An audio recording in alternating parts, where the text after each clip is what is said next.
गरीब मायके वाली बहू। सुबह सुबह नंदिनी जल्दी जल्दी घर के कामों में लगी हुई थी।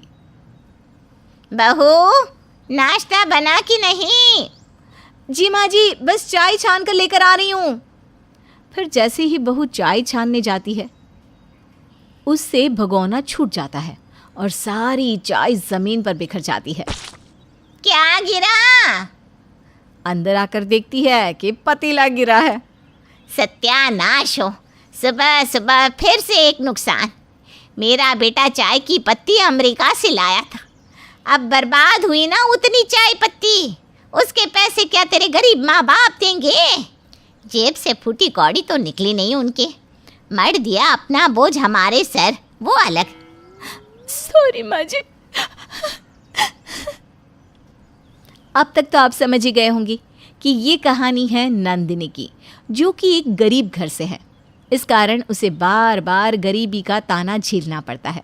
आखिर नंदिनी कैसे बचेगी इन तानों से, या कोई बड़ा कदम उसकी ज़िंदगी ही बदल देगा? आइए देखते हैं।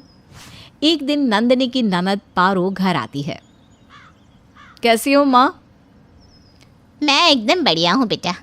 बस तेरी ये जो भाभी है ना, इसी ने जीना मुहाल कर रखा है। चल छोड़, ये बता तू कैसी है? मैं भी अच्छी हूँ माँ। माँ ये लो, मेरी सास ने आपके लिए गिफ्ट भेजा है। वो पिछले महीने हम कश्मीर गए थे ना, तो वहीं से माँ जी ने आपके लिए कुछ लिया था। वाह, तेरी सास तो सच में बहुत सोचती है मेरे बारे में। धन्यवाद कहना उनको मेरा। दीदी, अभी 2 महीने पहले ही तो आप लोग शिमला गए थे ना, फिर इतनी जल्दी कश्मीर भी घुम आए? हाँ भाभी, तो क्या हुआ, जब जेब में पैसे हो तो सब पॉसिबल है। अब मेरा मायका और ससुराल आपके मायके की तरह गरीब थोड़ी ना है कि घर में रहने के लिए भी कॉम्प्रोमाइज़ करना पड़ेगा। वैसे भी 2 कमरों का घर। कब से खड़ी खड़ी बात कर रही है?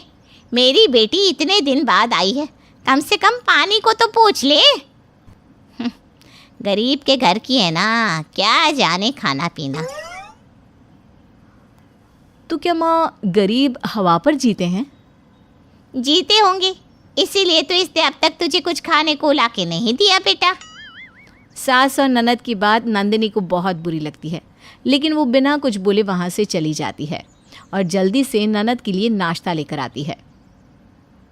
ये क्या, नमकीन बिस्किट? माँ, क्या मेरा स्टेटस इतना गिर गया है कि आपकी बहू मुझे ऐसे ट्रीट कर रही है? नहीं नहीं बेटी, रुक, मैं अभी इसकी क्लास लगाती हूँ। नंदिनी, अरे ओ नंदिनी बहू, जल्दी यहाँ। जी माँ जी। ये क्या है?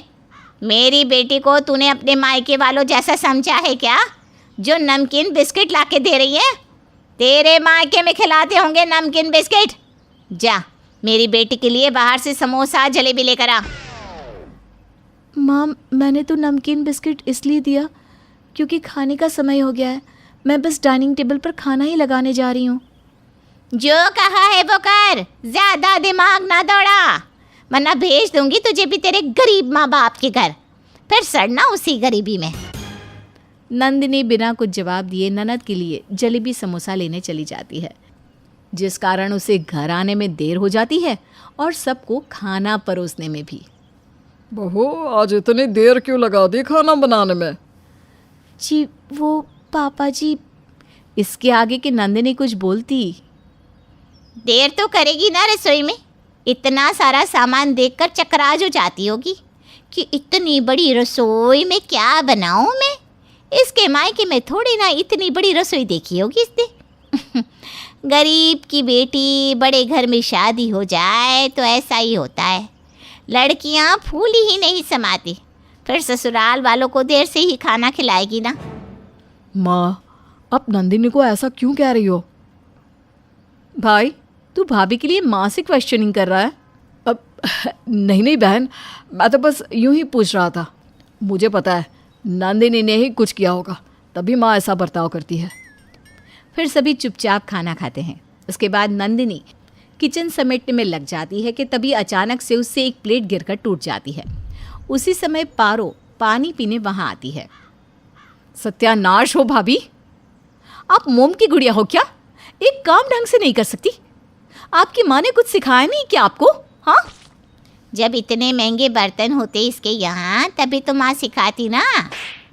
अब तो धन्ना सेठ के यहाँ आ गई है, अब तो तोड़ फोड़ लगा ही रहेगा, वरना पता कैसे चलेगा कि मायका भले ही गरीब हो, ससुराल वाले तो करोड़पति है। नंदिनी अब भी चुपचाप उनकी बातों को सुनकर शांत हो जाती है और किचन का काम निपटा कर वहाँ से फटाफट सोने चली जाती है कमरे में। नंदिनी, ये क्या हाल बना रखा है तुमने? क्यों, क्या हुआ जी? सारा दिन उदास रहती हो, ना ढंग से सजती हो ना संवरती हो। अभी कुछ दिन तो हुए हैं हमारी शादी को, फिर ऐसा बर्ताव क्यों करती हो? नहीं कुछ नहीं, घर के कामों में बस समय नहीं मिल पाता। तुम नौकरानी नहीं हो, बहुरानी हो इस घर की। समय नहीं मिलता तो समय निकालो मेरी जान। जी। वहीं अगले दिन जब पारो अपने ससुराल जाने लगती है। ये देख बेटी, मैंने तेरे लिए ये साड़ी लाई है। वो सब तो ठीक है माँ, लेकिन ये दूसरी इतनी सस्ती सी साड़ी किसके लिए लाई है माँ? वो तेरी गरीब भाभी है ना, उसी के लिए। उसे कहाँ महंगे ब्रांडेड कपड़े की आदत है, इसलिए उसके लिए ये लोकल सड़क छाप साड़ी ही ठीक रहेगी बेटा। सही कहा आपने माँ। अच्छा, अब मैं चलती हूँ। फिर पारो अपने ससुराल चली जाती है, लेकिन नंदिनी अब हर बात पर मायके के ताने सुनकर परेशान हो चुकी थी। फिर एक दिन जब सभी बाहर जा रहे होते हैं कि अरे ओ महारानी, तुम कहाँ चली? क्यों, आप लोगों के साथ? और ये घर, ये कौन संभालेगा? तेरी वो गरीब माँ या बाप? जा के घर संभाल, तुझे कहीं नहीं जाना। लेकिन माँ। कुछ नहीं, चल चुपचाप, घर में भी किसी का रहना ज़रूरी है। बेचारा बेटा माँ के सामने कुछ नहीं कह पाता। वहीं शाम को। नंदिनी, एक बात बताओ, माँ तुम्हारे साथ ऐसा बर्ताव क्यों करती है? क्योंकि मेरा मायका गरीब है। हर बात पर माँ गरीबी का ताना देती है। इतना तक कि पारो दीदी आई थी तो वो भी मेरे माँ पापा के हालात को लेकर बुरा भला कहती थी। लेकिन ये ठीक नहीं है, मैं माँ से बात करता हूँ। नहीं जी, फालतू में घर में कलेश होगा और मैं नहीं चाहती कि मेरे कारण घर में कोई भी प्रॉब्लम हो। ठीक है। वहीं शाम को नंदिनी के माता पिता उससे मिलने आते हैं। अरे, आप लोग यहाँ कैसे? मैं तो बस अपनी बच्ची से मिलने आई थी। आपको पता नहीं, बेटी के ससुराल खाली हाथ नहीं जाते। अरे कुछ नहीं तो एक मिठाई का डिब्बा ही लेते आते। बैठिए, मैं नंदिनी को बुला कर लाती हूँ। अरे सोफे पर कहाँ जा रहे हैं? यहाँ ज़मीन पर बैठिए। यहाँ? हाँ, यहाँ। फिर वो नंदिनी को बुलाती है। वहीं नंदिनी अपने माता पिता को ज़मीन पर बैठा देखकर काफ़ी हैरान होती है। माँ पापा, आप यहाँ क्यों बैठे हो? उठो, अब मेरे कमरे में चलो। कहीं नहीं जाएंगे, ये यहीं मिल ले और यहीं से विदा कर। आप लोग यहाँ क्यों बैठे थे? वो सब छोड़ बेटी, मैं तो तुझसे मिलने आई थी। बहुत दिन हो गए ना तुझे देखे, तो बस मन किया कि मिल लो। हाँ बेटा, अब दिल को सुकून मिला तुझसे मिलकर, अब हम चलते हैं।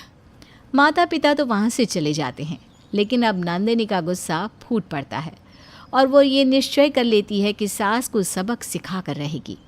अब नंदिनी कोई काम ढंग से नहीं करती और सास जो काम करने जाए उसे भी बिगाड़ देती और फिर सास का डायलॉग सास को ही चिपका देती। एक दिन सास के हाथ से उसका मोबाइल गिर जाता है। ओहो, ये तो गिरकर खराब हो गया। बहू, ये मोबाइल अंश को दे के बनवाने को कह देना। अपने पति को कहो ना, मेरे पति को क्यों? और मोबाइल कितना महंगा आता है, संभाल कर रखा कीजिए। आपके अमीर मायके वाले नहीं दे के गए ये। अमीरी तो बस दिखावा है, जेब से फूटी कौड़ी नहीं निकलती उनकी। आती हैं तो सूखा लड्डू लेकर, जिसे कुत्ता भी ना खाए। सास बहू को एक टक देखती रह जाती है। ऐसे ही अब हर बात पर बहू सास को जवाब देने लगती है। फिर एक दिन, आज मेरे भाई भाभी आ रहे हैं, अपनी कैंची जैसी ज़बान बंद रखना और ढंग से सारे काम करना। कुछ अच्छा खाने में बना लेना। ठीक है। जिसके बाद बहू किचन के कामों में लग जाती है और जब सास के भाई भाभी आते हैं तो लीजिए मामा जी चाय पीजिए और ये लीजिए बिस्किट खाइए। ये बिस्कुट तो कुत्ते वाले हैं ना, और पानी से कितनी बदबू आ रही है। हाँ तो क्या हुआ, ज़मीन के नीचे का पानी है वो तो अच्छा होता है, और बिस्किट कुत्ते वाली है तो क्या हुआ। आपका स्टेटस मेंटेन करने के लिए सबसे महंगी बिस्किट लाई हूँ मैं। दीदी क्या है ये, आपने हमारी इंसल्ट करने को यहाँ बुलाया है क्या हमें? अरे नहीं नहीं भैया, ऐसा नहीं है। बहू जाने क्यों ऐसा कर रही है। शांति से ढंग से काम कर, वरना तुझे भी तेरे फटीचर माँ बाप के पास भेज दूंगी। सॉरी माँ जी। मामा मामी चलिए हाथ मुंह धो लीजिए, खाना तैयार है। डाइनिंग टेबल हर प्रकार के खाने से भरा होता है। ये देखकर सभी बहुत खुश होते हैं। चलो बहू ने नाक कटाने से तो बचा लिया। लेकिन मामी एक निवाला खाते ही, थू, ये क्या, खाने से कितनी स्मेल आ रही है। हाँ बहू, तुमने आज ही इतना खाना बनाया और इतनी जल्दी खराब हो गया। नहीं नहीं मामा जी, ये सब खाना तो 1 महीना पुराना है, आज फ्रिज से निकाला ताकि सब खत्म हो जाए। ये देखकर मामा मामी को बहुत गुस्सा आता है। दीदी आज के बाद अगर हमारी इंसल्ट करानी हो ना तो कभी घर मत बुलाना। हाँ, और अगर मेहमान की खातिरदारी करनी नहीं आती तो हमारे घर आ जाओ दीदी, हम सिखा देंगे। वैसे भी हम तुम्हारे ससुराल वालों की तरह गरीब नहीं है। आज पहली बार सास को गरीबी का ताना मिला था। ये सुनकर सास गुस्से से बौखला जाती है और बहू पर भड़क जाती है। तूने ऐसा जानबूझकर किया ना, मैं सब जानती हूँ। हाँ, जानबूझकर ही किया ताकि आपको सबक मिले। आपके मायके वालों के साथ गलत हुआ तो आपको गुस्सा आया, आपको गरीबी का ताना मिला तो इतना बुरा लगा।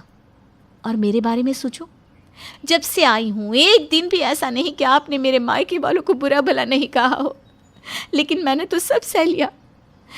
इसके बावजूद आपने मेरे मम्मी पापा की बेइज्जती की, बस उसी का सबक था ये सुनकर सास को अपनी गलती का एहसास होता है। माफ़ कर दे मुझे, मेरा दिमाग खराब हो गया था। मैं कभी ऐसा नहीं करूँगी।